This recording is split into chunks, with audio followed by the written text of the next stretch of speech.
we already know what the American strategy will be because we've seen it in Libya, in Syria before. Okay, so what is the strategy? All right, so again, the strategy is to both attack without, okay, from outside, and inside as well. So what you're going to do is this. You're going to arm these people, embed special forces into these insurgent groups to lead them and provide air cover so they have a clear path into Iran and are able to limit opposition, okay? All right? So now you're attacking from without. Attacking from within means to cause as much pain and suffering in the interior of Iran as possible. All right, and how do you do that? Well, you do that through decapitation. Okay, let's go over the strategies. Okay, decapitation. Okay. And what you're doing is you're removing the elite. Okay, or what we call command and control. Okay, you're basically limiting the capacity of Iran to govern itself, to have a leadership, to have an elite. All right, command and control. Okay, so that's the first strategy. Second strategy is aerial bombardment. Okay, aerial supremacy.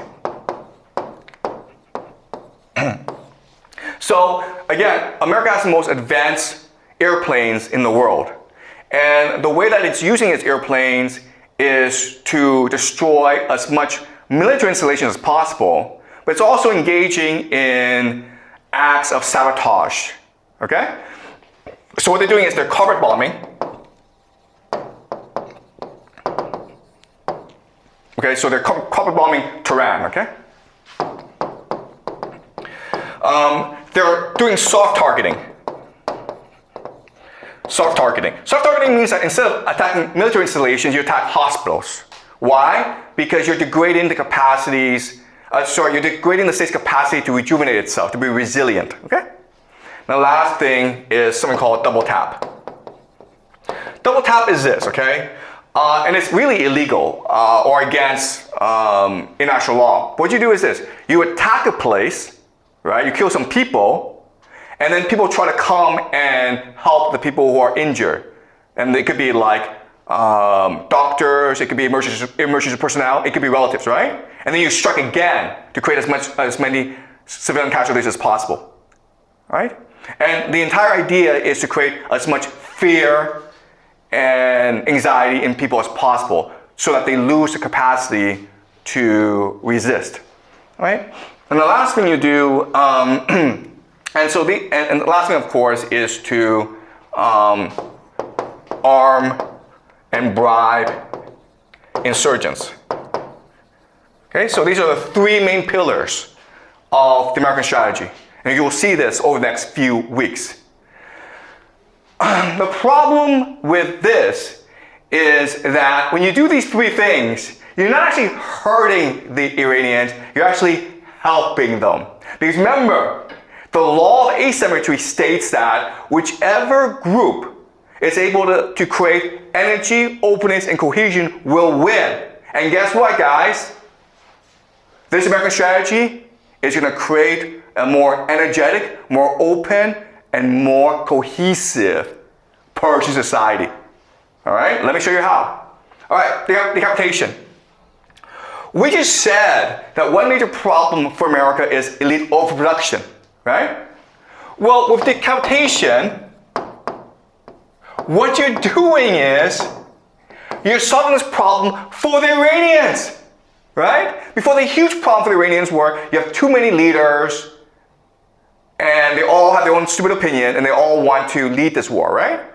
But by killing so many leaders, you allow for more mobility, for more meritocracy, right? You're solving the problem of elite overproduction for the Iranians. That's a huge, huge bonus, guys, okay? So the leadership will become much more lean, much more mean, much more determined, and much more strategic, okay? That's number one. Number two, air supremacy. Well, when you do this to people, when you carpet bomb Tehran, you're creating a more cohesive society. Why? Because the major conflict in Iran for many decades was the conflict between the urban areas and the rural areas. The rural areas were very religious, very poor, very backward. And the urban areas were educated, secular, and progressive. Okay? And so there's this huge conflict that led to a lot of riots, a lot of protests in Iran. But when you carpet bomb the cities, which are the main source of support for progressive Western policies, you make them united with the rural areas, okay? Does that make sense? The Iranian people no longer see each other as enemies, they see the Americans, the Israelis as enemies. You create a much more cohesive society, who are willing to fight together. And that's a problem, okay? All right, the last thing. Yes, you are arming the insurgents, the Balochs, the Kurds, the Azeris. Okay, that's fine. The problem with this is that you are now activating, galvanizing Persian nationalism. Right? For the longest time, the Persian national identity was suppressed by the theocracy because they want to create a more they want to create a grand religion that unites all ethnicities. When you turn the other minorities against the Iranians, then the Persian people have to come together and remember their history, celebrate their identity. And this is the key, okay?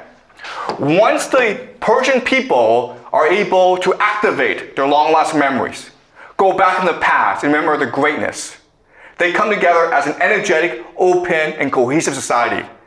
Okay? So, yes, the Americans have this strategy that worked in Libya and Syria and other places, but it's not going to work in Iran. In fact, it's going to do the opposite in Iran. Okay? And then you're like, well, why don't the Americans not do this? And I already told you, because it's an empire, okay? It doesn't care about Iran, it cares about itself. And so it's sort of stuck with this policy because remember, it's trying to win this war as quickly as possible because it doesn't have the manufacturing capacity to fight this war for a long time. It's trying to reduce as many casualties among its soldiers as possible because the Americans don't have the political will to fight this war. America's trying to win this war cheaply and fast. And if it doesn't, then America's in a lot of trouble. Okay, does that make sense, guys? All right, let me now let me now discuss the Iranian strategy, okay? So what the Americans are using is a classic strategy called siege warfare. Okay?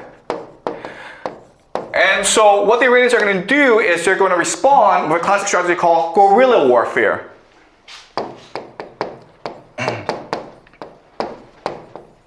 Okay, and guerrilla warfare, guys, it's just as simple as hide and seek. Alright? So you come bomb me with everything you have, I'll just hide in my mountains. And then when you leave, what am I going to do? I'm going to attack your GCC countries. I'm going to lob drones, rockets at you. I'm going to lob rockets at Israel. Okay? I don't have to strike that hard. I just have to be a pain in the ass. Okay? Because then what happens is you're forced to come back and bomb the living hell out of me. But guess what? I'll just hide in my mountains again. It's hide and seek. Okay? So Iran can do this for years and years and years. But again, remember, America is forced to win this war as fast as possible because there is no political will. They don't have manufacturing capacity, and they don't want that many casualties and economic damage. Okay? Does that make sense, guys? All right. So that's all Iran's going to do. Iran's just going to be a pain in the ass. Okay? A pain in the ass. It's trying to create as much economic damage as possible. It's trying to create as much fear as possible. All right? Which will force America to attack. The grand question is this: will America launch a ground invasion? Okay? Because if it does, then they've lost the war. Okay? All right? Because look at Iran. Okay? Mountains and mountains, deserts. It is impossible to occupy this country. All right? It's impossible to invade. And what the Iranians want to do is be such a pain in the ass to commit so much guerrilla warfare that America is forced to invade, okay, from over here, and from over here, and from over here, and from over here. And then eventually, but the problem is that America doesn't have the resources, the political will, the manufacturing capacity to fight this war.